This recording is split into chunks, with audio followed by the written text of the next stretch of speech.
Bago ang pagdinig para sa kanilang annulment, nilapitan si Ana ng kanyang asawa. Ngayon ang pinakamasayang araw. Kukunin ko sa iyo ang lahat. Ang kanyang kerida ay ngumisi ng may panunuya. Lumapit kay Ana ang kanyang abogado. Nagawa ba natin lahat ng pinag-usapan? Tumango si Ana. Kung gayon, maghanda ka para sa isang palabas. Ang annulment na ito, para kay Anton, ay magiging isang bangungot. Tahimik na pinanood ni Ana kung paano ibinato ni Anton ang isang bugkos ng mga susi sa mesa sa kusina. Ang tunog ng pagtama ng metal sa kahoy ay matalas. Ngunit hindi man lang siya natinag. Sa nakalipas na 6 na buwan, nasanay na siya sa teatrong ito ng iisang aktor. Si Anton, ang kanyang malapit ng maging dating asawa, ay nakatayo sa harap niya suot ang isang mamahaling suit na siya pa mismo ang pumili noon. At inaayos ang kanyang perpektong pagkakatabing kurbata. Mababasa sa kanyang mga mata ang pagwawagi. Kumpiyansa siya sa sarili. Sobrang kumpiyansa. Bukas. Matatapos na ang lahat. Sabi niya. Hindi man lang tumitingin sa kanya. Habang sinusuri ang kanyang refleksyon sa madilim na salamin ng nakapatay na oven. Sana naimpake mo na ang mga gamit mo. Hindi ako maghihintay habang binabalot mo pa ang mga basahan mo pagkatapos ng hearing. Akin ang kondo na ito. Napag-usapan na natin yan. Dahan-dahang humigop si Ana ng kanyang lumamig ng tsaa. Siya ay 30 taong gulang. Ngunit ngayon, ay pakiramdam niya'y 100 taon siyang mas matanda. At kasabay nito, 100 taon ding mas matalino. Wala tayong pinag-usapan, Anton. Mahinang sagot niya. Ikaw ang nagsalita. Ako ang nakinig. Magkaiba yun. Ngumisi si Anton. Ito ang kanyang tatak na ngisi. Na dati tila mapangahas at kaakit-akit sa kanya. Ngunit ngayoy nagdudulot na lamang ng pandidiri. Gwapo siya sa makintab at alagang-alaga, nakagandahan ng isang matagumpay na sales manager. 35 taong gulang. 3 beses sa isang linggo sa gym. Barbershop. Tuwing 2 linggo. At may buong kumpiyansa na ang mundo ay umiikot sa kanya. Ana, huwag ka nang maging tanga. Lumingon siya sa kanya. May pagkaawang umiiling. May abogado ako. Isang pating. Ikaw. Sinong sayo? Isang matandang kinuha mo sa public attorney's office? O kung saan mo man siya hinukay? Ako ang kumikita ng pera. Ako ang nagbayad ng amortization. 2 taon kang nakatambay sa bahay. At nagpanggap na may bahay. Ang ambag mo sa kondo na ito ay 0. Iiwanan ka ng korte na walang-wala. Inalok na kita ng 200,000 pesos para sa areglo. Tumanggi ka. Ngayon, natung-aning bing itibet. Alang-aning bing alan. Ni 5. Wala kang makukuha. Nagsisinungaling siya. Nagsisinungaling siya ng buong pananalig. Na tila siya mismo ay naniniwala sa kanyang mga salita. Alam ni Ana ang katotohanan. Ngunit nanahimik siya. Hindi pa ito ang oras para sa mga argumento. Naghihintay sa akin si Chloe sa kotse. Sabi niya. Patungo sa pinto. Magdiriwang kami ng maaga. Bukas. Pagkatapos mismo ng pagdinig. Lilipat na kami rito. Kaya iligpit mo na. Yang wardrobe mo. Sumara ang pinto ng malakas. Naiwan si Ana mag-isa sa katahimikan ng maluwag na kusina. Pinagmasdan niya ang mga dingding na siya mismo ang nagpinta. Ang mga kortinang ipinagawa niya. Ang mesa, kung saan minsan silang nangarap na magkaroon ng mga anak. Akala ni Anton, alam niya ang lahat tungkol sa kanya. Itinuturing niya siyang isang tahimik. Boring na accountant na marunong lamang magbalanse ng debit at credit at mag-bake ng cake. Nakalimutan niya na ang isang accountant ay hindi lang basta calculator. Ang isang accountant ay isang taong nakikita ang esensya ng mga bagay sa pamamagitan ng mga numero na nakakaalam kung saan nakatago, kung magkano ang ginastos, at kung saan nanggaling. At higit sa lahat, ang katahimikan sa kondo ay naging siksik, halos nahahawakan. Inilapag ni Ana ang tasa sa mesa. Ang kanyang mga kamay ay hindi nanginginig. Ang panginginig, ang desperasyon, ang sakit, lahat ng iyon ay naiwan na sa nakalipas 3 buwan na ang nakalipas. noong maulan na Martes ng Nobyembre na naghati sa kanyang buhay, sa bago at pagkatapos. Iyon ang araw na ang kanyang mundo, na itinayo sa pananampalataya at mga ilusyon, ay gumuho, nag-iwan lamang ng malamig at matutulis na piraso ng katotohanan. Noon mahal pa niya ito, o sa paano man. Kumbinsido siya sa kanyang pag-ibig. Namuhay siya sa isang komportable, ngunit marupok na kokon ng tiwala, inaalagaan ng bahay, kumukuha ng mga sideline na trabaho online, at masigasig na lumilikha ng isang maginhawang tahanan para sa kanyang provider. Si Anton ay umuuwi ng gabi na, pagod, amoy mamahaling tabako, at pabango ng iba, na idinadahilan niyang dahil sa matitinding negosasyon sa mga babaeng kliyente. Naniwala si Ana. Mas madali para sa kanya ang maniwala, kaysa aminin ang halata, kaysa sirain ang kanyang mundo, na tila napakatatag. Ipinikit niya ang kanyang mga mata, sa mga maliliit na hindi pagtutugma, sa kanyang pagiging iritable, sa kakulangan ng atensyon, na iniuugnay niya sa stress sa trabaho. Noong maulang araw na iyon, balak lang niyang ipa-dry clean ang kanyang formal na suit, isang ordinaryong gawaing bahay, na palagi niyang ginagawa. Bago ilagay ang suit jacket sa bag, sinuri niya ang mga bulsa bilang ugali na nabuo sa mga taon ng kanilang pagsasama. Palaging nakakalimutan ni Anton doon ang mahahalagang business card, flash drive, o mga susi na kailangan pang hanapin sa buong kondo. Sa loob ng bulsa ng jacket, nakapa ng kanyang mga daliri ang isang nakatuping papel. Sa una, inakala niyang isa lang itong business card. Binuklat niya ito. Isa itong resibo mula sa isang alahasang butik, ang La Perla Joyas. Hindi isang ordinaryong tindahan, kundi isang mamahaling salon sa gitna ng Makati. Ang petsa, kahapon. Ang oras, 2:30 p.m. Ang halaga ay nagpaupo sa kanya sa gilid ng sofa. Nanghina ang kanyang mga binti. 150,000 pesos. Pangalan ng produkto. Gintong pulseras na may topasyo. Koleksyong asul. Mayroong tila na putol sa kanyang dibdib. Para bang isang hindi nakikitang kwerdas na nakaunat sa sukdulan ay pumutok ng may nakabibinging tunog. Kahapon, 2:30 p.m. Nag-text si Anton sa kanya. Tambak ang trabaho. Meeting kasama ang general manager. Uuwi ako ng late. Huwag mo na akong hintayin.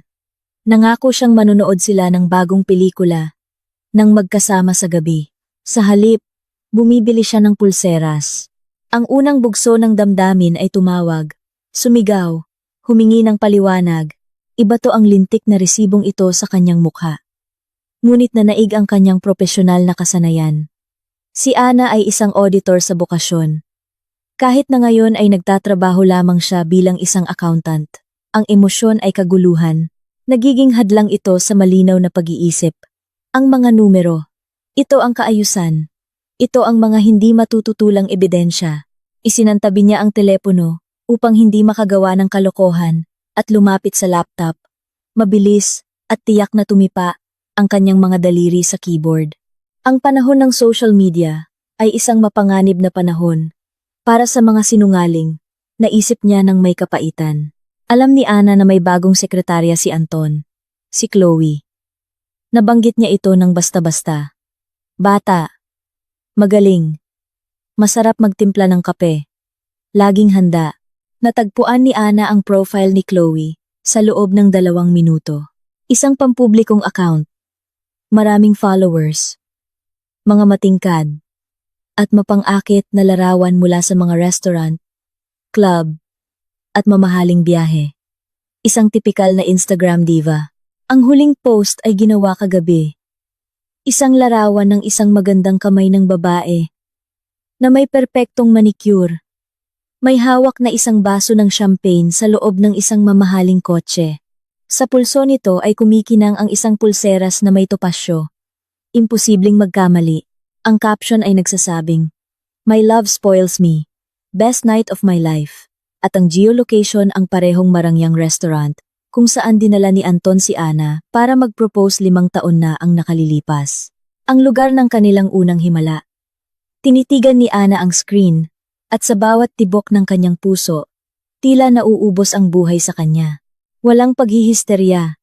Mayroon lamang isang malamig at nakamamatay na pagkaunawa. Siya ay pinagtaksilan. Hindi lang pisikal na niloko, na sapat ng hindi makayanan, kundi pinagtaksilan ng sistematiko, may katusuhan, at pinagplanuhan. Habang nagtitipid siya sa sarili, sa bagong gupit, sa pag-uwi sa kanyang mga magulang, nag-iipon para sa kanilang pangkalahatang emergency fund. Nangangarap ng mga anak, si Anton ay bumibili ng alahas para sa kanyang kerida na nagkakahalaga ng 3 buwan niyang sahod. Ginagastos niya ang kanilang pinagsamang pera upang bumuo ng magandang buhay para sa iba. Noong gabing iyon, umuwi si Anton na lasing at masaya. Maingay siyang pumasok sa kusina, bumubulong tungkol sa isang matagumpay na deal, at pagkatapos ay bumagsak sa silid tulugan. Nagpanggap si Ana na tulog. Nakahiga sa dilim, dilat ang mga mata, nakikinig sa kanyang pantay, at kontentong paghinga. Gumawa siya ng desisyon. Hindi siya aalis ng basta-basta. Hindi siya magiging biktima. Hindi niya hahayaang yurakan siya nito. Kukunin niya ang sa kanya. Hanggang sa huling sentimo. Sa sumunod na 3 buwan, namuhay si Ana ng 2 magkaibang buhay. Sa araw, siya ay isang huwaran at medyo malungkot na asawa na nakakaintindi sa lahat. Sa pagiging abala ng asawa, sa kanyang mga business trip at business dinner, pinanatili niya ang hitsura ng isang normal na buhay pamilya, nagluluto, naglilinis, at paminsan-minsan ay nagpapanggap na nagtatanong kung kumusta ang araw nito. Ngunit sa sandaling umalis si Anton, o kapag siya ay natutulog na, nagiging isa siyang investigador, isang auditor detective. Gumawa siya ng kanyang lihim na headquarters sa maliit na bodega na ginawa niyang home office. Ang buong buhay pinansyal nila ay nasa kanyang palad. Dati, hindi niya ito tinitingnan ng maigi. Nagtitiwala sa kanya bilang ulo ng pamilya. Sigurado si Anton na wala siyang access sa kanyang mga pangunahing account. Pinalitan niya ang mga password sa online banking. Naglagay ng 2-factor authentication. Inosente. Nakalimutan niyang lahat ng password ay nakaimbak sa isang naka-encrypt na cloud service na may access mula sa kanilang tablet sa bahay na nakakalat lang sa kusina. At siyempre, hindi niya alam na matagal nang natutunan ni Ana na basahin siya na parang isang bukas na aklat sa pamamagitan ng kanyang mga gawi, kilos, at kahit sa pinakamaliit na hindi pagtutugma sa kanyang mga salita. Sinimulan ni Ana ang investigasyon ng metodikal at walang awa. Nagbukas siya ng isang bagong Excel spreadsheet sa kanyang laptop at pinangalanan itong balanse ng katarungan. Hinati niya ito sa maraming tab. Ari-arian. Kita ni Anton. Opisyal. Kita ni Anton. Di opisyal. Mga gastos ni Anton. Personal. Mga gastos ni Anton. Kerida. Mga gastos ng pamilya. Ana. Ito ang kanyang paghihiganti, na kinakalkula hanggang sa huling sentimo. Una niyang kinuha ang kasaysayan ng amortization para sa kondo. Gustong-gusto ni Anton na sabihin, "Ako ang nagbabayad para sa kondo. Wala kang karapatan dito." Kinuha ni Ana ang mga lumang bank statement. 5 taon na ang nakalipas. Namatay ang kanyang mahal na lola, si Lola Corazon, at nag-iwan sa kanya ng mana na 2.5 milyong piso. Ito mismo ang perang ginamit para sa down payment ng kanilang noon ay tila pinagsamahang kondo. Pinilit siya ni Anton noon na huwag direktang i-transfer ang pera sa developer, kundi ilagay sa kanyang card para sa kaginhawahan ng isang beses na pagbabayad. Kaginhawahan, bulong ni Ana, habang nakatingin sa screen ng laptop. Ang galing mong magplano, Anton.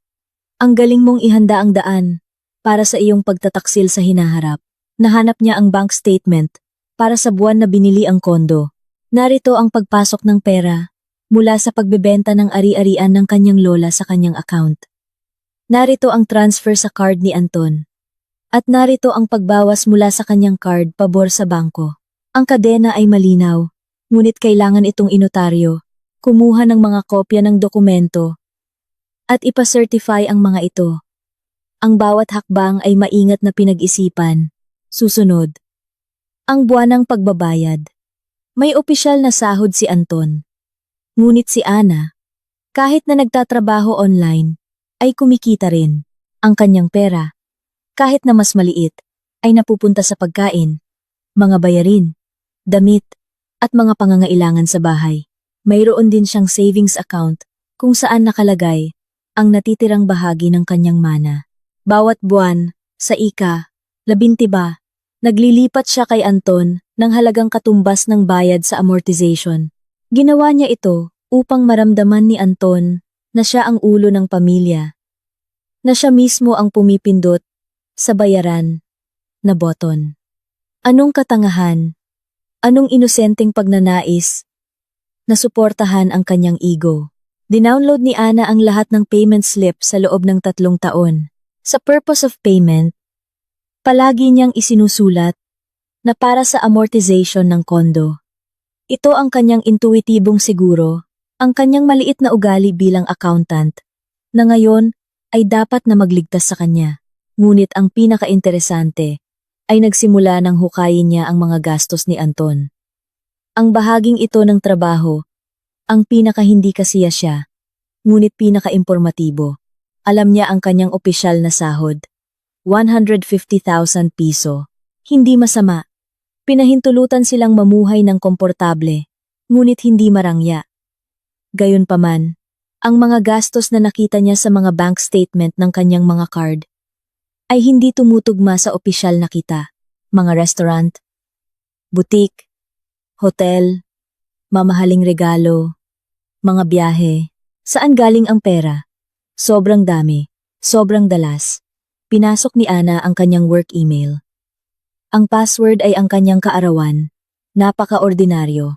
Ang inbox ay malinis, ngunit sa deleted items at archive, natagpuan niya ang isang minahan ng ginto.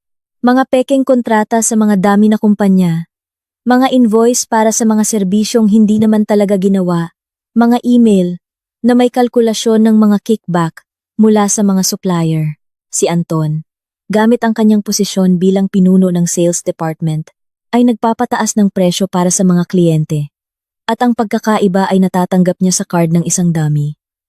Ang kanyang kaibigan mula pagkabata, na pagkatapos ay ipinapasa ang pera kay Anton bilang pagbabayad ng utang o regalo sa kaarawan.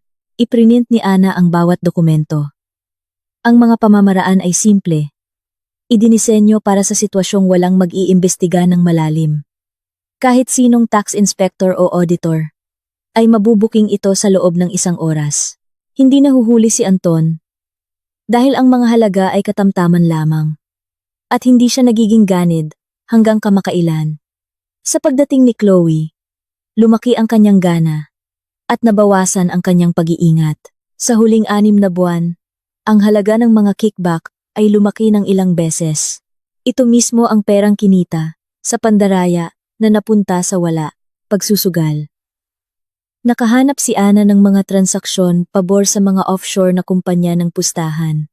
50,000, 100,000, 200,000, bulong niya, at tumayo ang balahibo niya. Nakita niya kung paano niya itinapon sa basura ang mga halagang maaaring ipagawa ng renovation, ipambili ng bagong kotse, o ipangsimula ng maliit na negosyo. Sa loob ng 2 taon, natalo siya ng 3.5 milyong piso. Ito ang presyo ng isang magandang kotse o kalahati ng kanilang kondo sa isang magandang lugar. Ito ang perang ninakaw niya mula sa pamilya, mula sa kanilang kinabukasan, mula sa kanya. At syempre, si Chloe. Ang mga ebidensya ay nasa lahat ng dako. Mga tiket sa eroplano, papuntang Maldives, sa mga petsa kung kailan si Anton ay di umano'y nasa isang business trip sa Cebu. Pagbabayad para sa isang 5-star hotel sa Dubai, mga binili sa Greenbelt at iba pang mamahaling butik. Mga larawan ni Chloe suot ang mga damit na iyon. Sa pagtatapos ng 2 buwan, mayroon ng folder si Ana na kasing kapal ng 3 daliri, puno ng mga printout, certified bank statement, screenshot, at kopya ng mga kontrata. Hindi lamang ito isang dosye para sa annulment. Ito ay isang handang-handang kasong kriminal para kay Anton at isang kumpletong pagwasak sa kanyang reputasyon. Ang gawaing ito ay nakakapagod. Tuwing gabi, kapag umuuwi si Anton, kailangan niyang pigilan ang kanyang galit, magpanggap, ngumiti. Minsan, gusto niyang sumigaw, iwanan ang lahat. Ngunit pagkatapos ay naaalala niya ang ngiti ni Chloe, si Anton na nang iinsulto sa kanya, at muli siyang nagtitiis. Nakatulong sa kanya ang pagtuon sa mga numero. Sa mga katotohanan, ang mga ito ay hindi matututulan.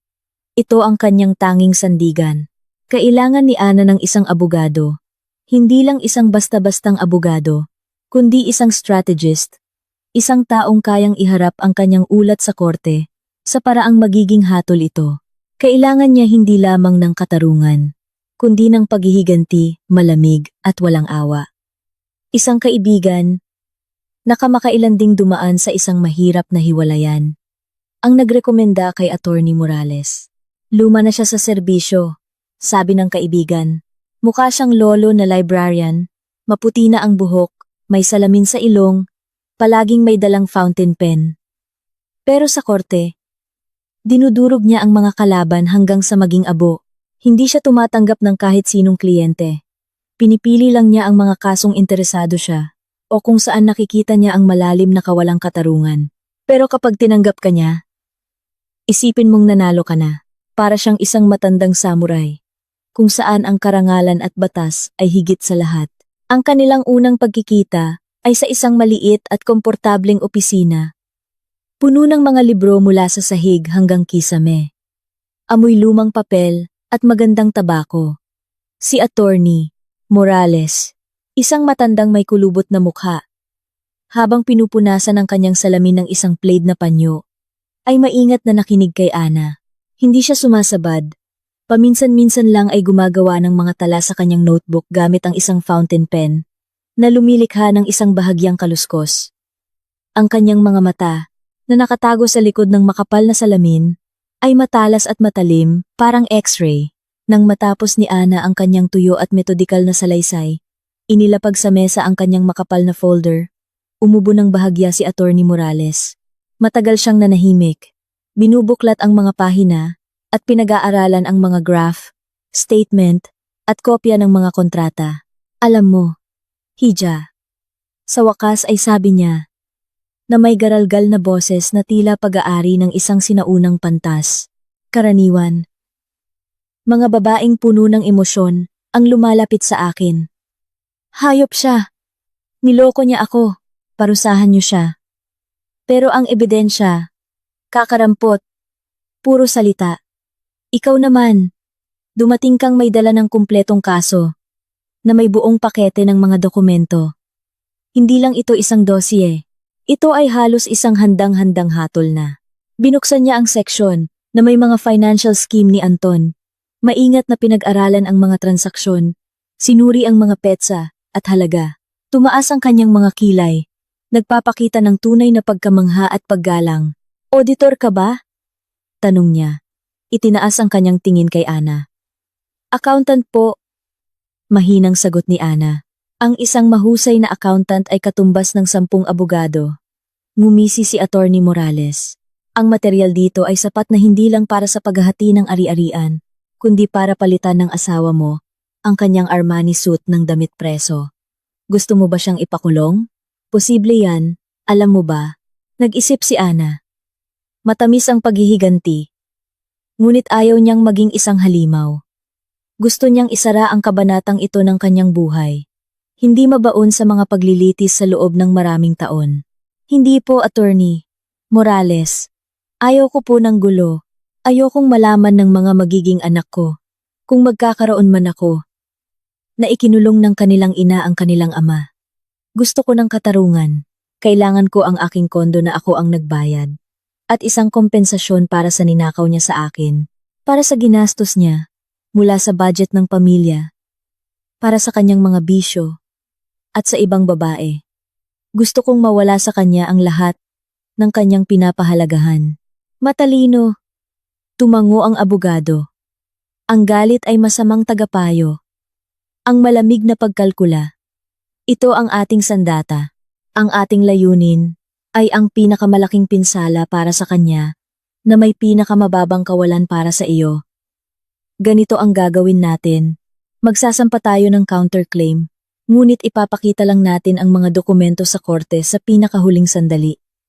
Hayaan siyang isipin na wala kang laban, na wala kang alas. Ang epekto ng sorpresa ay kalahati ng tagumpay. Magre-relax siya, magkakamali, magsasalita ng sobra. Magiging mayabang. At pagkatapos, ay isasara natin ang bitag, na hindi na niya matatakasan. Naghanda sila sa loob ng isang buong buwan, pinag-aralan ang bawat salita. Tinuruan siya ni Attorney Morales na huwag reaksyonan ang mga provokasyon at panatilihin ang isang poker face, gaya ng sabi niya. Ipapahiya ka niya. Babala niya. Pipilitin kanyang maawa. Pagkatapos ay matakot. Dadalhin niya ang babae niya. Para saktan ka palalo. Ang iyong gawain, Ana, ay maging isang pader na bato. Tumingin ka sa kanya, na parang sa isang espasyo. Siya mismo ang dapat makaunawa na siya na. Natandaan ni Ana ang aral na ito. Hindi siya isang artista, ngunit ang 3 buwang ito ay nagpatibay sa kanya. Hindi na siya ang inosenteng asawa. Siya ay isang mandirigma. At ang kanyang sandata ay mga numero. Bumalik sa kasalukuyan. Muling tiningnan ni Ana ang orasan. Lampas na ng hating gabi. Ngunit hindi siya inaantok. Kumukulo ang adrenaline sa kanyang dugo. Kinuha niya ang kanyang telepono at tinawagan ang isang numero, Attorney Morales. Sabi niya sa isang pantay at kalmadong boses. Nagtataka sa sarili niyang pagtitimpi. Umalis na siya. Opo, sigurado siyang mananalo. Nagpaplano na para bukas ng gabi. Opo, nasa akin ang folder. Handa na ang lahat. Hanggang bukas. Mahusay ka. Ana. Masigla ang boses ng matanda. Sa kabila ng gabi. Matulog ka na.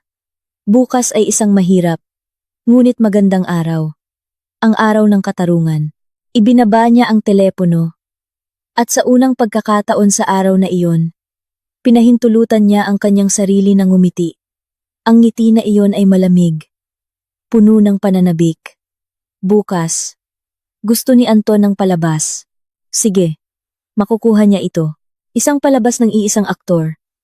Kung saan siya ang pangunahing bida. At ang kanyang papel ay ang papel ng isang katawa-tawa. Ang umaga ng pagdinig ay kulay abo. Ang langit ay natatakpan ng mababang madilim na ulap. Mayroong ambon. Ngunit para kay Ana, ito ay maliwanag at maaliwalas na parang isang magandang umaga. Bumangon siya ng 6 ng umaga, naligo ng malamig na tubig. Tinatanggal ang mga natitirang bakas ng pagkabalisa at takot. Ang pakiramdam ng tubig sa kanyang balat ay nakakapresko. Nagbibigay ng kalinawan. Lumapit siya sa aparador. Walang mga hitsurang biktima. Walang madilim at malungkot na kulay. Isinuot niya ang isang eleganteng dark blue na sheath dress na perpektong bumagay sa kanyang figura. Nagpapatingkad sa kanyang mahinahon na kagandahan at propesyonalismo.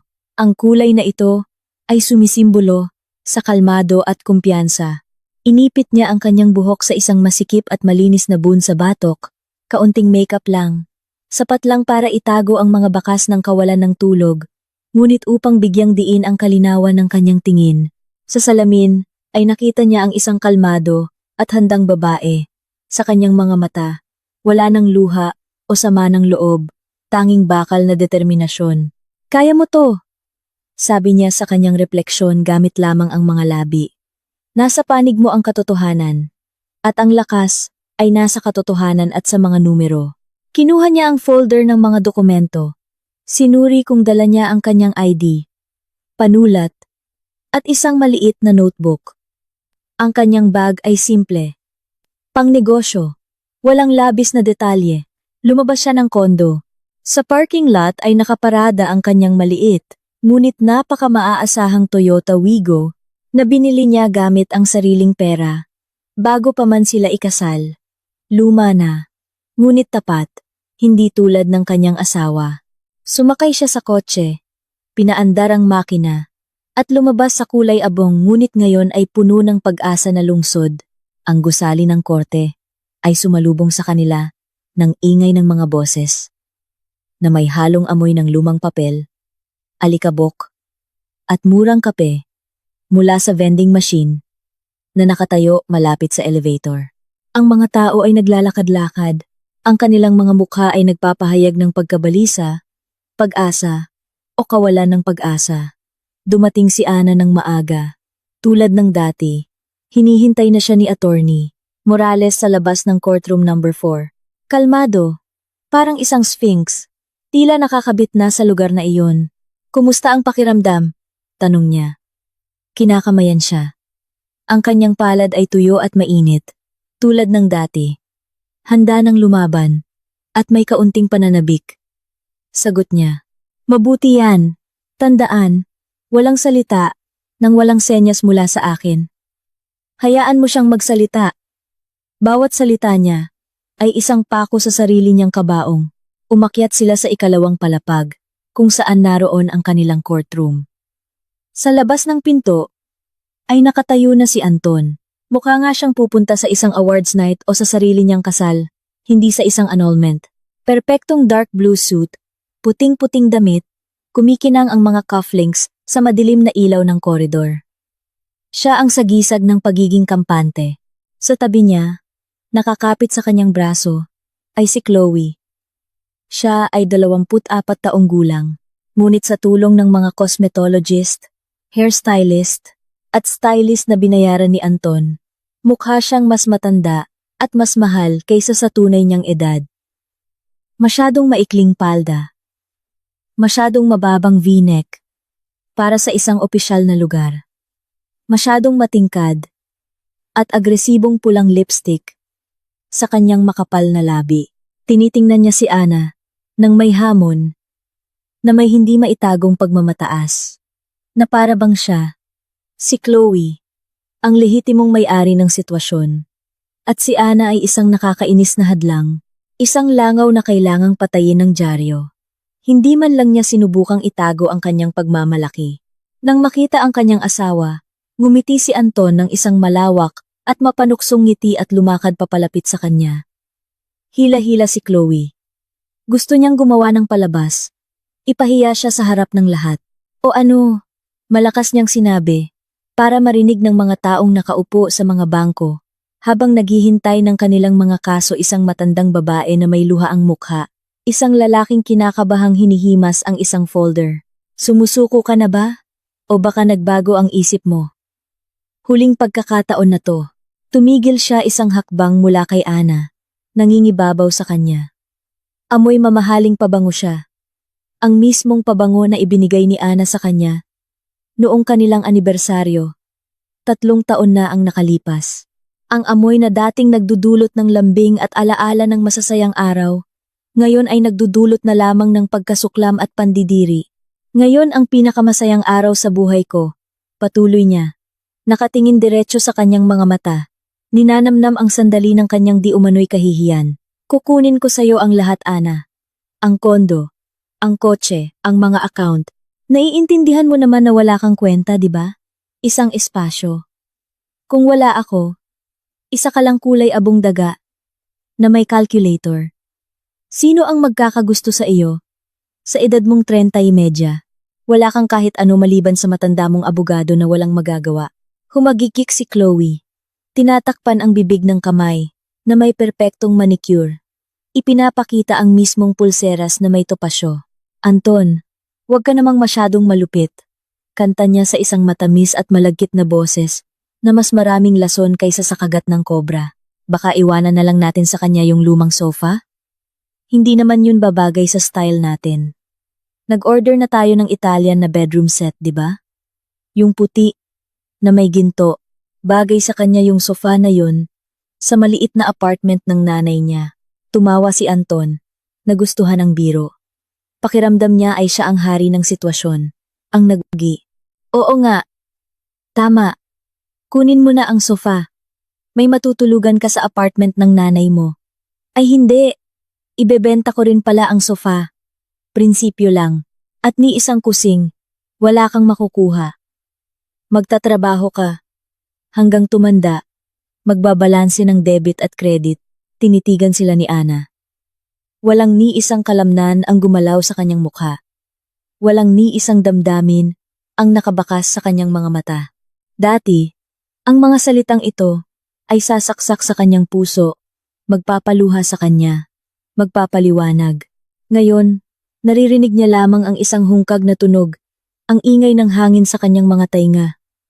Nakikita niya sa harap niya hindi ang minamahal na asawa, kundi isang bagay na sinusuri, isang problemadong asset na kailangang tanggalin sa balanse ng buhay. Iniisip niya ang mga numero, ang mga katotohanan, ang perpektong basehan ng kanyang ebidensya. Wala siyang sinagot, tinitingnan lamang siya ng kanyang tinging accountant sa pamamagitan niya, na parang nagbabasa ng isang masamang ulat, na kailangang ibalik para sa pagwawasto. Nakikita niya ang kanyang kalooban, ang kanyang kahinaang loob, na tinatago sa likod ng kayabangan. Ang pananahimik ni Ana ay laging nakakainis kay Anton. Gusto niya ng iskandalo, ng sigawan, ng luha. Gusto niyang makita ang kanyang kahihiyan. Gusto niyang pakainin ang kanyang ego ng kanyang sakit. Ngunit nakikita niya lamang ang isang malamig at hindi matitinag na pader. Ang kanyang ngiti ay unti-unting nawala. Marahan na umubo si Attorney Morales upang kunin ang atensyon. Ang iyong kumpiyansa, binata, ay nararapat sa mas mabuting paggamit.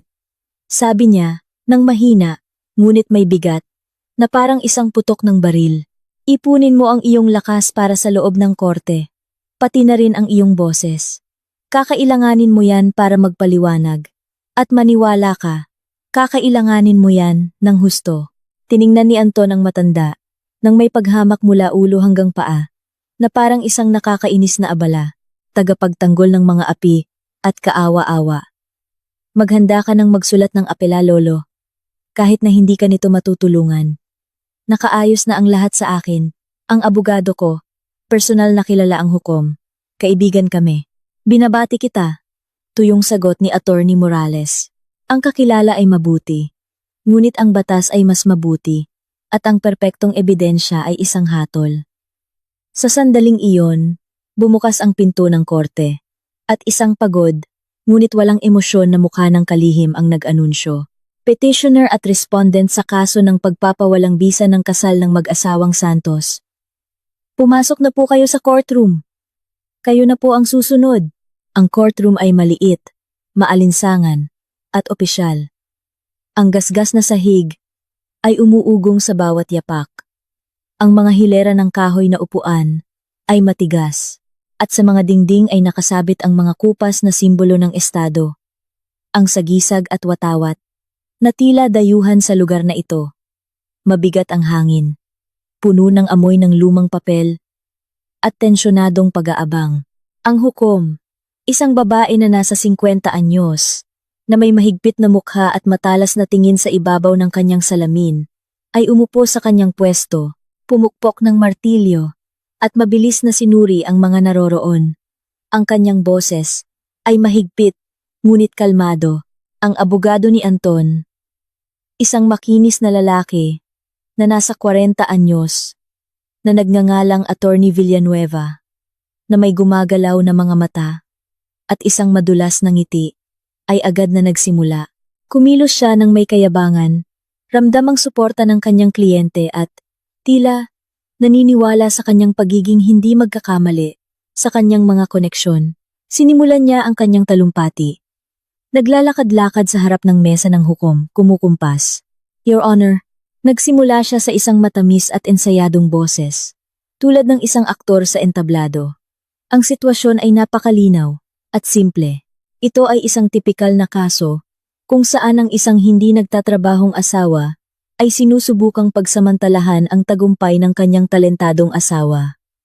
Ang aking kliyente, si G. Anton Santos, ay isang matagumpay na negosyante, pinuno ng sales department sa isang malaking kumpanya, ang pangunahing tagapagtaguyod ng pamilya. Sa mga nakaraang taon, ang kanyang kita ay mas malaki kaysa sa kita ng kanyang asawa. Ang kondo na pinagtatalunan, isang 3-bedroom unit sa isang prestihiyosong lugar, ay binili sa pamamagitan ng loan, kung saan ang mga bayad ay ginawa lamang ng aking kliyente mula sa kanyang sahod. Huminto siya para sa isang madramang pagtingin sa paligid. Sinusubukang humanap ng suporta sa mga nakikinig. Kahit naiilan lang sila. Ang respondent naman, si Ganeng, Ana Santos. Sa huling 2 taon ay halos hindi nagtrabaho. Abala sa, sabihin nating, gawaing bahay. Siyempre, ang pagluluto at pagpapanatili ng kaayusan ay kapuri-puri, Your Honor. Ngunit hindi ito maituturing na pinansyal na kontribusyon sa isang ari-arian na nagkakahalaga ng 11 milyong piso. Hinihiling namin ang paghahati ng ari-arian sa proporsyon na 80,000 ang pabor sa aking kliyente o ang buong paglilipat ng kondo sa kanya na may maliit na kabayaran sa asawa. Igigiit din namin na ang mga ipon sa mga account ng aking kliyente ay kanyang personal na pondo na kinita sa pamamagitan ng hirap at talento at hindi dapat hatiin.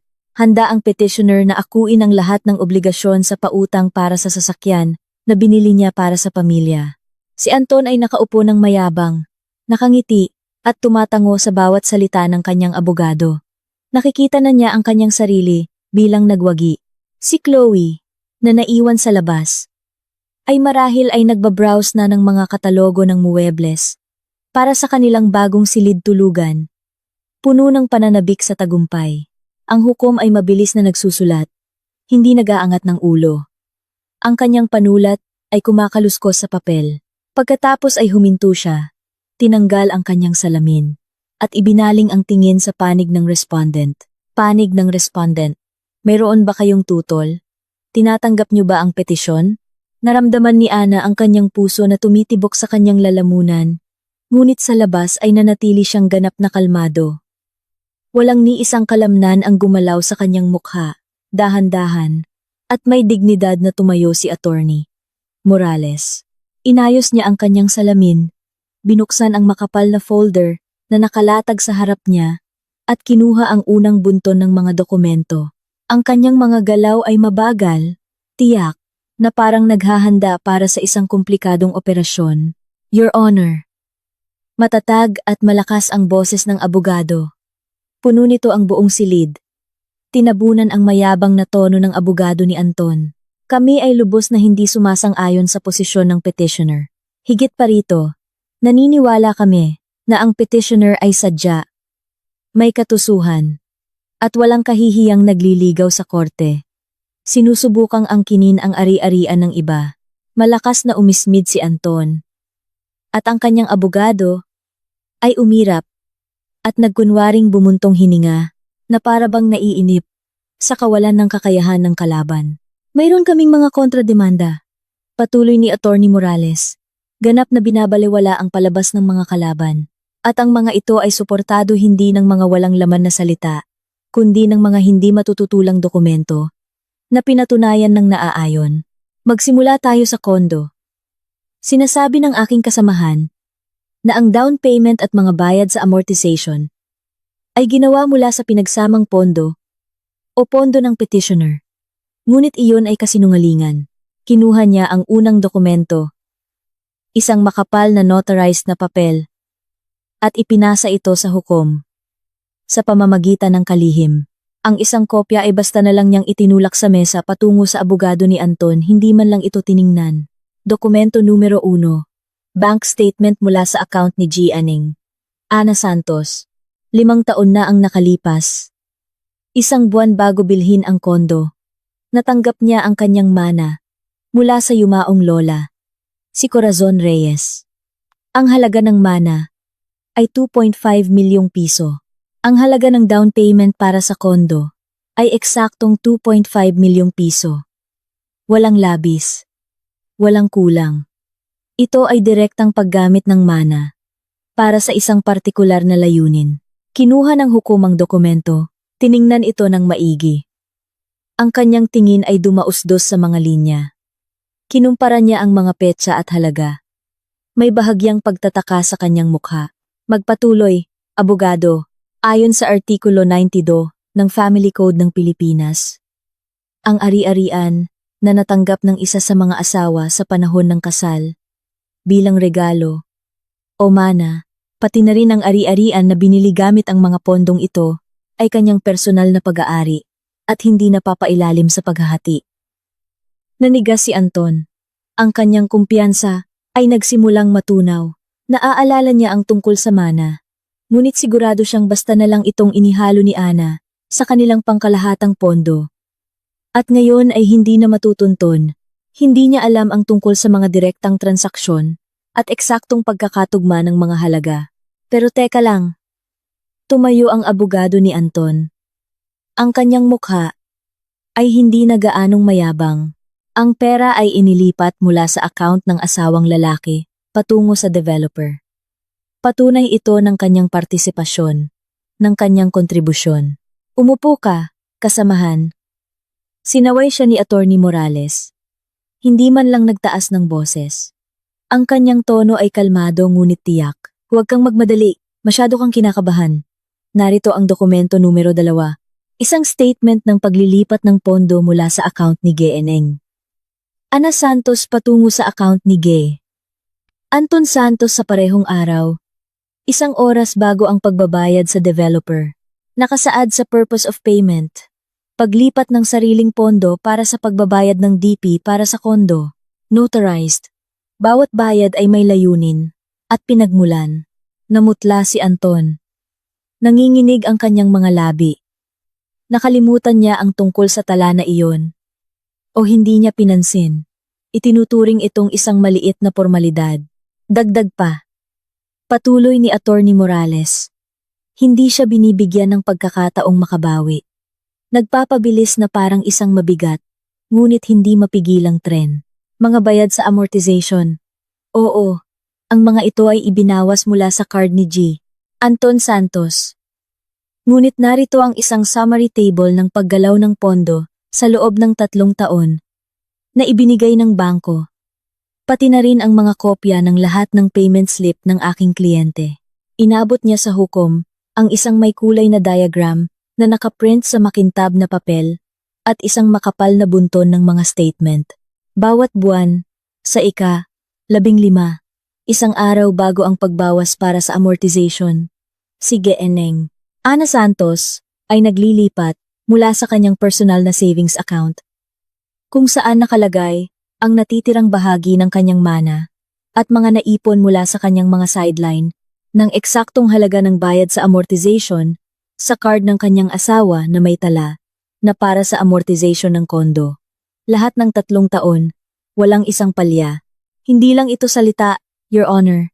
Ito ay isang perpekto at malinaw na kasaysayan ng pananalapi. Maingat na pinag-aralan ng hukom ang mga printout. Inililipat ang tingin mula sa papel patungo kay Anton, at pagkatapos ay pabalik. Tumaas ang kilay ni Anton. Ang kanyang noo ay pinagpawisan. Ang kanyang suit ay tila hindi na gaanong komportable. Hindi niya ito alam. Hindi niya kailanman tiningnan ang mga detalye ng mga papasok na pera. Nakakatanggap lang siya ng mga abiso ng pagtaas ng balanse. At ginagastos niya ang perang iyon nang hindi nag-iisip. Tahimik na naglilipat si Ana ng pera. Lumilikha ng isang matibay na basehan ng ebidensya habang siya ay naglalaro ng tagapagtaguyod. Kaya, buod ng abogado, binibigkas ang bawat salita. Ang kondo ay 95% na binayaran mula sa personal na hindi mahahating pondo ng aking kliyente. Hinihiling namin na kilalanin ang kondo bilang eksklusibong pag-aari ni Ganang. Ana Santos. Ang kontribusyon ng petitioner sa ari-ariang ito ay isang statistical error na hindi nagbibigay sa kanya ng anumang karapatan. Ang abogado ni Anton ay mukhang tuliro at kaawa-awa. Nagsimula siyang magpanik na magbuklat ng kanyang mga papel. Ngunit wala siyang makita, kundi mga pangkalahatang salita na ngayon ay tila walang kabuluhan. Ito ay panloloko. Ang kliyente ko ay kumikita ng malaki. Siya ang bumuhay sa pamilya. Pasan niya ito sa kanyang balikat. Hindi ito katanggap-tanggap. Oh, dumating na tayo sa pinaka-interesanteng bahagi. Ngumisi si Attorney Morales. Sa kita at gastos. Sa kung paano niya eksaktong sinuportahan ang pamilya gamit ang mga pondo na, ayon sa kanya, ay kinita sa pamamagitan ng hirap at talento. Tumingin si Ana sa kanyang asawa. Si Anton ay naging kulay abo, parang abo, ang kanyang mga kamay na nakapatong sa mesa ay bahagyang nanginginig. Alam niyang accountant si Ana, ngunit palagi niyang iniisip na hindi siya nakikialam sa kanyang mga gawain, na masyado siyang simple para sa kanyang mga komplikadong gawain. Minaliit niya siya. Your Honor, kinuha ni Attorney Morales ang pangalawa, mas makapal na bunton ng mga papel na nakatali ng PC. Sinasabi ng petitioner na lahat ng pera ay napunta sa pamilya. Gayunpaman, ang isang walang kinikilingan at detalyadong audit ng lahat ng kanyang mga transaksyon sa bangko sa nakalipas na 2 taon na isinagawa ng aking kliyente ay nagpapakita ng ibang larawan. Narito ang detalye ng mga gastos ni G. Anton Santos sa nakalipas na 2 taon.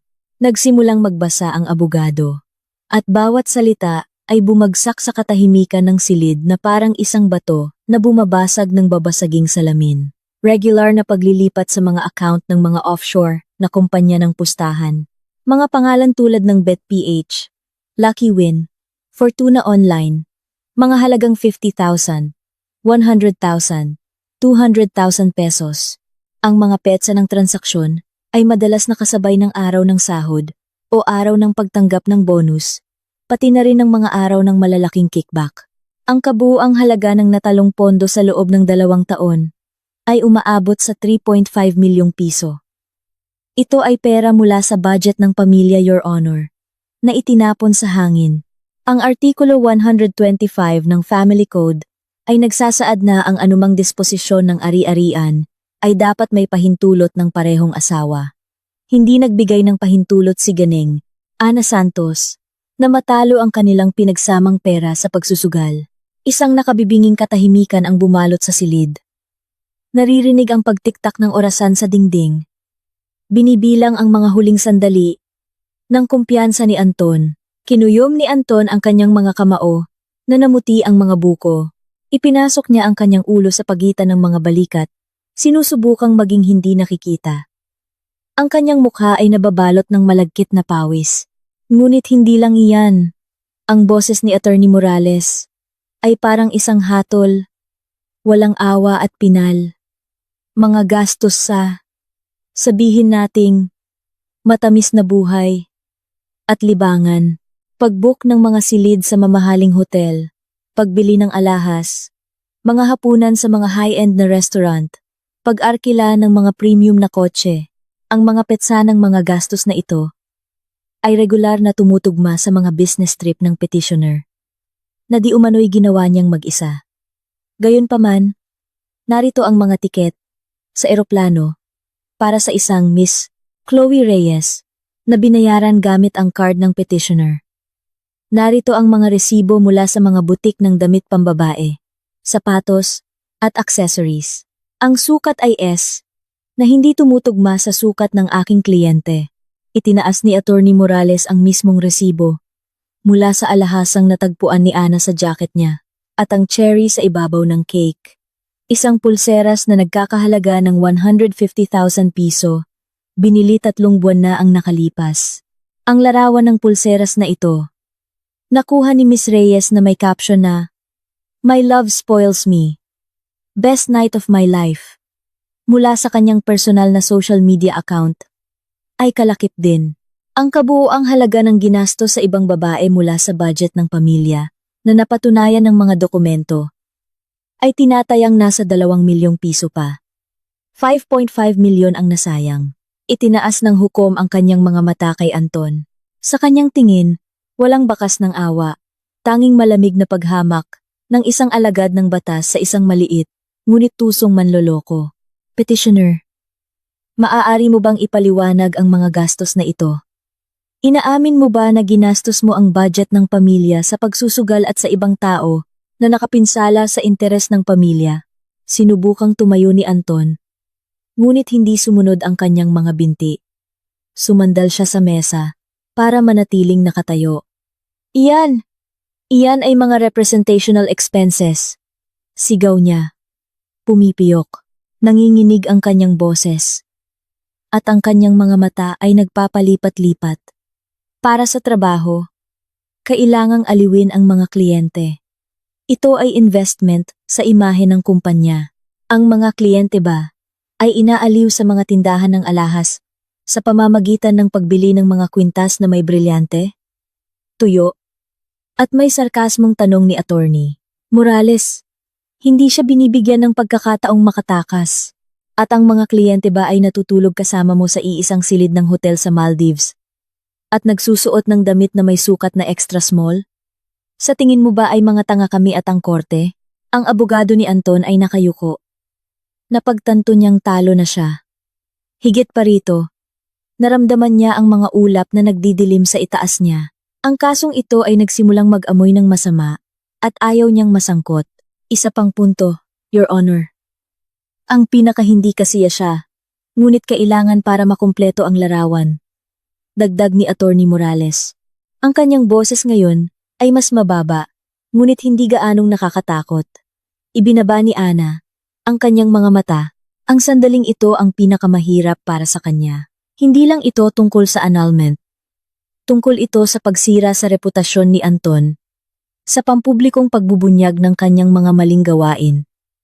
Ngunit naiintindihan niyang kung wala ito, hindi niya makakamit ang buong katarungan. Sinang, Ana Santos, bilang isang profesional na auditor, ay nagsagawa ng pagsusuri hindi lamang sa mga personal na gastos, kundi pati na rin sa mga pinansyal na kita ng kanyang asawa, dahil sila ay magkasamang nagsusumite ng mga deklarasyon at alam niya ang kanyang tunay na kita. Natuklasan namin na ginamit ni G. Anton Santos ang kanyang mga personal na account para sa paglilipat ng pondo ng kumpanya kung saan siya nagtatrabaho.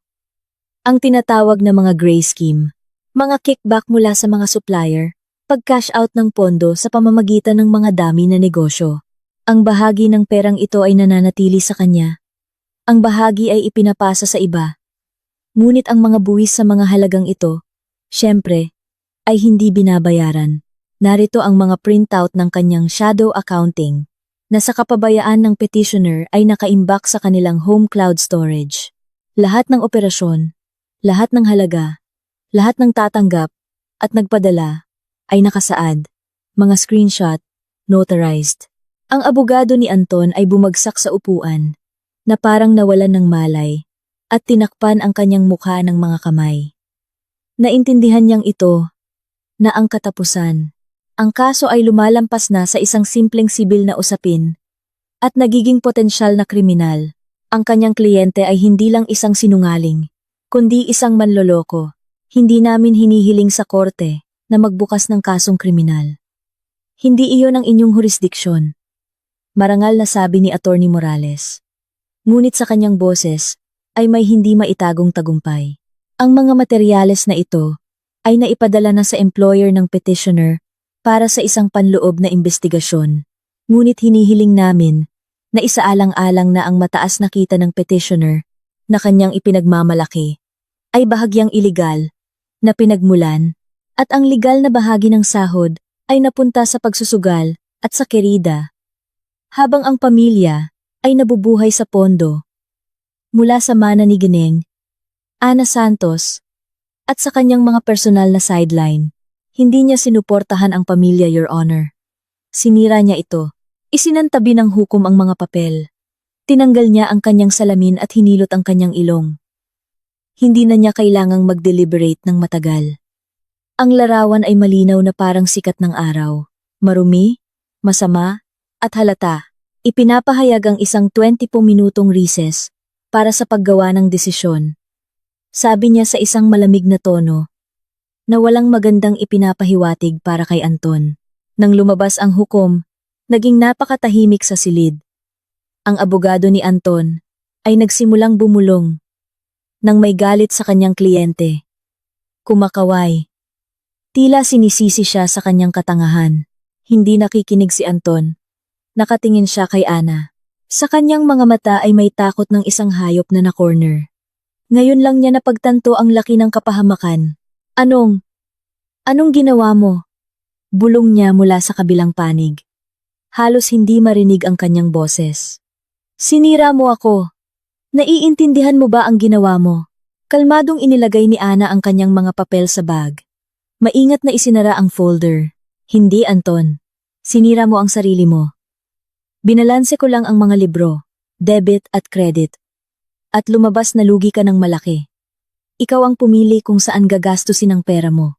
Ang paunang resolusyon ng korte, tungkol sa paghahati ng ari-arian, ay tumunog na parang mga martilyo na nagpako sa kabaong ng dating buhay ni Anton. Bawat punto ay parang isang tiyak na putok. Una, ang kondo sa address na ay idinedeklarang personal na pag-aari ni Gnang Ana Santos at hindi napapailalim sa paghahati. Ang petisyon ni G. Anton Santos para sa paghahati ng kondo ay bahagyang pinagbibigyan. Ipinagkaloob sa kanya ang lumang telebisyon at microwave na binili sa panahon ng kasal gamit ang pinagsamang pondo. Ikalawa, ang petisyon ni G. Anton Santos para sa paghahati ng pera sa mga account ay tinatanggihan ng buo. Ikatlo, ang kontrademanda para sa kompensasyon ng nasayang na pondo ng pamilya ay pinagbibigyan. Kinilala ng korte ang mga gastos sa pagsusugal at sa kerida bilang paggasta ng pinagsamang pondo na nakapinsala sa interes ng pamilya. Ayon sa Artikulo 125 ng Family Code, inaatasan ng korte si G. Anton Santos na bayaran si GNA Ana Santos ng kalahati ng napatunayang nasayang na halaga. Ang kabuuang babayaran ay 2,750,000 piso. Ikaapat, ang sasakyan na may plakang na binili sa pamamagitan ng pautang ay mananatili kay G. Anton Santos, kasama ang obligasyong bayaran ang natitirang utang sa bangko ng mag-isa dahil si G. Ana Santos ay hindi gumamit ng nasabing sasakyan at walang lisensya sa pagmamaneho. Lumabas si Anton sa courtroom na nanghihina ang mga tuhod. Ang kanyang mga mata ay walang laman. Ang kanyang tingin ay wala sa focus. Hindi lang siya bangkarote. Nasa isang malalim at desperadong butas siya sa pananalapi. Wala na siyang kondo. Mayroon siyang malaking utang sa kanyang dating asawa. Halos 3 milyong piso. At isang pautang para sa kotse na kailangan niyang bayaran mag-isa, na hindi niya maibebenta. At walang ni isang kusing sa bulsa. Umiikot ang kanyang mundo. Sa koridor, sinalubong siya ni Chloe. Pagod na siya sa paghihintay. Namamagana ang kanyang mga paa sa kanyang mga takong. At iritado na siya. Ang kanyang magandang mukha ay nabaluktot sa pagkainip. Oh, bakit ang tagal? Papunta na tayo? Yung reservation sa restaurant, kalahating oras na lang. Gutom na ako. Anong nangyari sa kondo? Nakuha ba? Tiningnan siya ni Anton nang may malabo at walang buhay na tingin. Nakikita niya hindi ang minamahal na babae, kundi ang isa sa mga dahilan ng kanyang matinding pagbagsak. Chloe, talo tayo. Lahat. Anong talo? Natigilan siya. Humaba ang kanyang mukha. Ang kanyang makeup ay tila isang magaspang na maskara. Anong ibig sabihin ng talo? Hindi nakuha ang kondo? Sige, okay lang. Mag-rent na lang tayo habang bibili ng bago. Pero, yung pera? Sabi mo may mga account, milyon-milyon, mabubuhay tayo na parang Harit Reyna. Walang pera. Mahinang sabi ni Anton. Parang robot. May utang ako sa kanya ng 3 milyon. Iyon ang desisyon ng korte. Sa kanya ang kondo. Lahat sa kanya. Wala akong wala. Kasing umbad ng isang manok. Wala akong kahit ano. Umatras si Chloe ng isang hakbang. Ang kanyang magandang mukha ay nabaluktot, naging maskara ng pandidiri at lantarang paghamak. Ang maskara ng pag-ibig ay agad na natanggal nang mawala ang amoy ng pera. Nang mapagtanto niyang ang nasa harap niya ay hindi isang mapagbigay na sponsor, kundi isang problema. May utang kang 3 milyon? Ano ka ba, tanga? Nangako ka sa akin ng paraiso, Maldives, brilyante at kondo. Anong meron ka ngayon? Utang at isang karton ng gamit. Pinahamak mo ako. Sa sandaling iyon, tumunog ang telepono sa bulsa ni Anton. Ang masiglang ringtone na inilagay niya para sa tawag mula sa kanyang amo ay parang isang panunuya. Isang kampana ng kamatayan para sa kanyang karera. Kinuha niya ito nang nanginginig ang kamay. Sa screen ay lumitaw ang pangalan, Mr. Ocampo, General Manager. Lumunok si Anton ng bara sa kanyang lalamunan, na humahad lang sa kanyang paghinga, at pinindot ang sagot, gamit ang nanginginig na daliri. Hello, Mr. Ocampo, ang boses ng kanyang amo ay mahina at malamig. Napakalamig na kahit si Chloe, na nakatayo sa tabi ay narinig ang tono at napaurong. Kahit hindi niya naririnig ang mga salita. Anton, kakatanggap ko lang ng isang napaka-interesanting folder ng mga dokumento sa email mula sa iyong dating asawa. Sa pagkakaunawa ko, na may mga kopya ng iyong mga transaksyon, peking kontrata, kickback, at mga scheme ng pag-cash out. Sinuri ko ang 2 deal. Lahat ay kumpirmado, hanggang sa huling sentimo, at higit pa sa aking inaasahan. Naramdaman ni Anton na gumuho ang sahig sa ilalim ng kanyang mga paa. Ang mga pader ng koridor ay nagsimulang sumikip. At ang kisame ay bumababa. Nahihirapan siyang huminga. Mr. Ocampo. Kaya kong ipaliwanag. Ito'y isang pagkakamali. Pinagplanuhan ako. Magpaliwanag ka sa mga investigador ng NBI. Kung magpasya akong gawin itong opisyal. Putol ng kanyang amo. Hindi siya binibigyan ng pagkakataong magpaliwanag. Ang kanyang boses ay matigas na parang bato. Nagnakaw ka sa akin. Sa kumpanya, sinira mo ang reputasyon. Sinabutahe ang trabaho. Niloko ang mga kliyente. Tanggal ka na. Ngayon din. Nablock na ng security ang iyong ID. At lahat ng account. Ang iyong mga personal na gamit ay ilalabas sa gate sa isang karton na kahon. At magdasal ka, anak ng, na ang buong audit na sinimulan na namin ay hindi magpapakita ng mas malaking kakulangan kaysa sa kayang bayaran ng pagbebenta mo ng bato. Kung hindi, makukulong ka ng matagal at huwag kang magpapakita sa opisina. Hinihintay ka ng driver ko sa labas ng korte para kunin ang company phone at kotse. Mga beep. Maiikli. Mabilis na mga beep. Dahan-dahang ibinaba ni Anton ang kanyang kamay na may hawak na telepono. Ang kanyang mundo, na itinayo niya sa loob ng maraming taon sa kasinungalingan at kayabangan. Si Chloe, na narinig ang bawat salita, malakas ang speaker ay nakatayo, nang nanlalaki ang mga mata. Namutla ang kanyang mukha, hindi siya masyadong matalino. Ngunit ang instinct ng kaligtasan sa mga maninila ay gumagana ng mahusay. Agad niyang napagtanto, ang nasa harap niya ay hindi isang matagumpay na top manager, hindi isang mapagbigay na sponsor, kundi isang walang trabahong talunan na may malaking utang, walang tirahan, at may tunay na posibilidad na makulong. Tanggal ka sa trabaho dahil sa pagnanakaw? Tanong niya. At sa kanyang boses, wala nang galit, tanging malamig na pagkasuklam. Chloe, pinagplanuhan na, makakabangon tayo.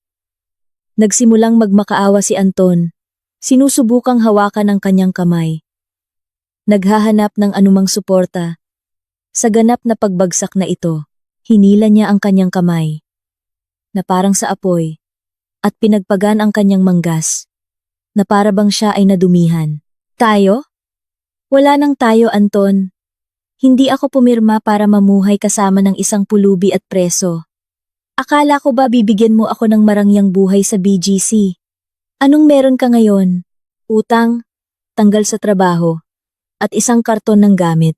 Umismid siya. Inayos ang mamahaling bag sa kanyang balikat, at tumalikod. Paalam, at wag mo na akong tawagan. I-block kita sa lahat ng dako, at hindi ko isasauli ang pulseras. Wag ka nang umasa. Akin na to. Pinaghirapan ko. Naghirapan ko. Ang tunog ng kanyang mga takong ay umalingaw-ngaw sa mahabang koridor ng korte. Papalayo. Hanggang sa tuluyan. Nang humina, naiwan si Anton na mag-isa. Ganap na mag-isa.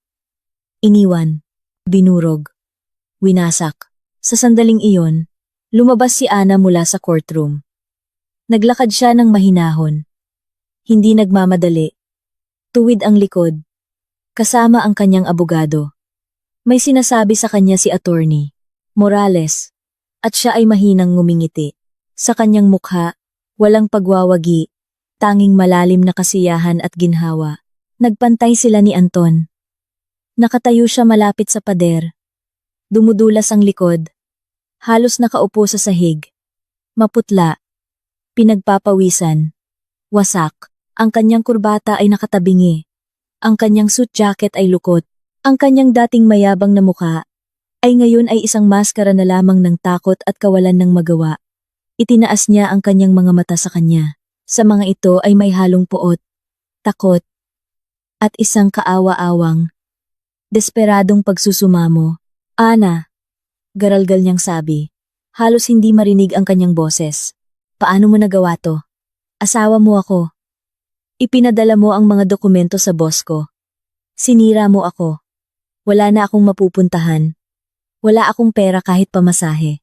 Anong gagawin ko? Huminto si Ana. Tiningnan niya siya mula sa itaas pababa. Walang pagmamalaki. Walang pagwawagi. Ngunit walang kahit isang katiting na awa. Ganoon tumingin sa isang luma at walang silbing basura na sa wakas ay itinapon na. Nakikita niya sa harap niya, hindi ang taong minsan niyang minahal, kundi isang anino lamang ng kanyang panloloko. Gusto mong kunin ang lahat sa akin, Anton. Sabi niya ng mahina. Ngunit bawat salita ay may bigat.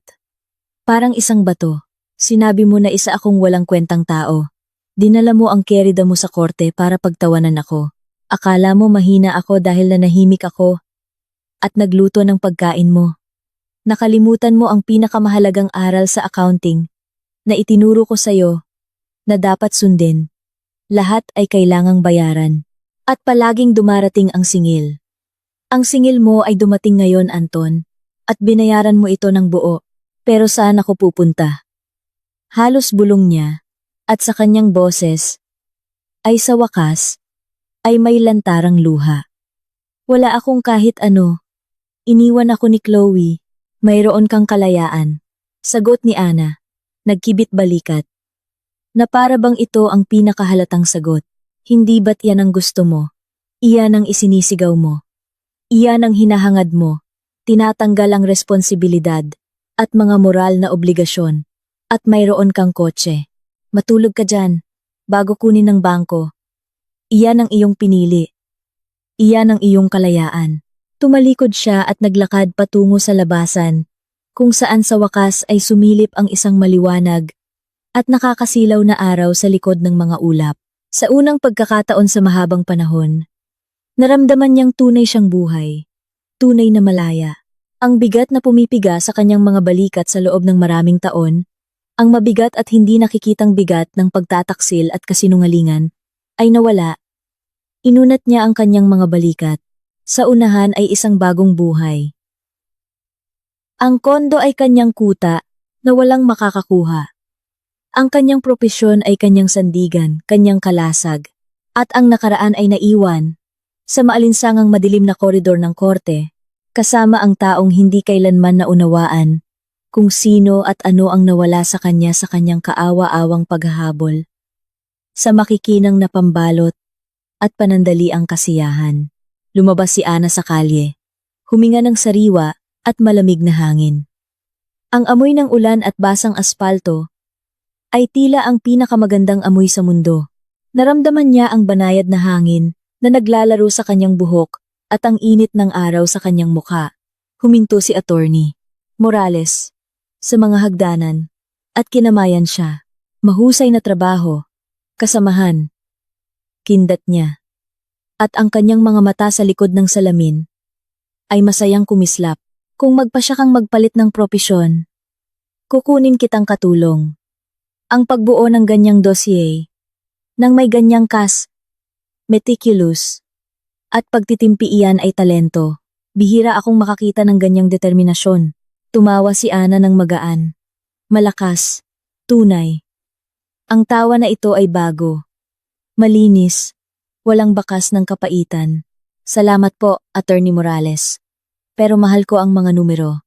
Sila, hindi tulad ng mga tao, ay hindi kailanman nagsisinungaling. at hindi kailanman nagtataksil.